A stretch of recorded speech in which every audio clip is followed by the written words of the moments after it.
విజయవాడ కనకదుర్గమ్మకు ఆ పేరు ఎలా వచ్చిందో మీకు తెలుసా? 5-6 శతాబ్దాల క్రితం విజయవాడ ఇంద్రకీలాద్రి మీద అసలు ఎలాంటి ఆలయం ఉండేది కాదు. అప్పట్లో అమ్మవారు ఒక పెద్ద రాతి బండ మీద చింతామణి కాళి రూపంలో వెలిశారు. అమ్మవారి రూపాన్ని చూడడానికి ప్రజలెవ్వరికీ ధైర్యం సరిపోయేది కాదు. రాత్రి అయితే చాలు అమ్మవారు ఒకరిని బలి కోరుతూ గొలుసుల గలగల శబ్దం చేస్తూ ఊరు వీధుల్లో తిరుగుతూ ఉండేది. అందుకని ప్రజలందరూ సాయంత్రం కాగానే తలుపులు తీయడానికి భయపడేవారు. ఆ సమయంలో మాధవవర్మ అనే రాజు విజయవాడ ప్రాంతాన్ని పరిపాలించేవాడు. ఆయనకు అమ్మవారంటే ఎనలేని భక్తి. ధర్మబద్ధంగా ప్రజలను పరిపాలించేవాడు. కానీ ఎన్ని చేసినా ఆ మహారాజుకు సంతానం లేకపోవడంతో ప్రతిరోజు అమ్మవారి చింతామణి రూపం దగ్గరకు వెళ్లి పూజలు చేసేవాడు. చివరికి అమ్మవారు కరుణించడంతో రాజుకు పుత్ర సంతానం కలిగింది. అది అమ్మవారి దయవల్లే కలిగింది అనే నమ్మకంతో రాజు అమ్మవారికి మొట్టమొదటి ఆలయాన్ని నిర్మించాడు. రోజులు గడిచే కొద్దీ ఆ యువరాజు పెరిగి పెద్దవాడయ్యాడు. ఎంతో క్రమశిక్షణతో ఉండేవాడు. ఒక రోజు యువరాజు తన రథానికి గుర్రాలను కట్టి ఇంద్రకీలాద్రి వైపు బయలుదేరాడు. అంతలోనే చీకటి పడడం మొదలైంది. అదే సమయంలో ఒక స్త్రీ తన కుటుంబం ఆకలి తీర్చడానికి చింత చిగురు కోస్తూ ఉంది. చీకటి పడితే అమ్మవారు సంచారానికి వస్తారని భయంతో గబగబా ఇంటికి బయలుదేరింది. దారి మధ్యలో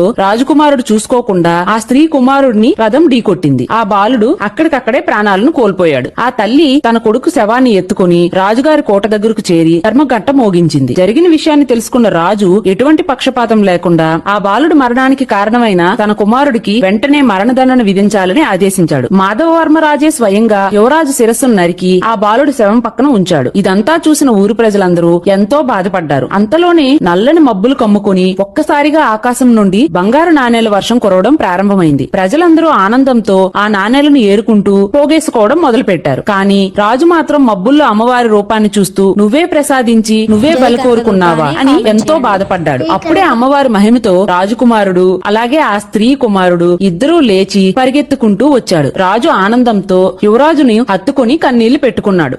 అలా కనకవర్షం కురిసింది కాబట్టి ఆ రోజు నుండి ప్రజలు అమ్మవారిని కనకదుర్గమ్మగా కొలిచారు. అందరూ జై కనకదుర్గా అని కామెంట్ చేయండి.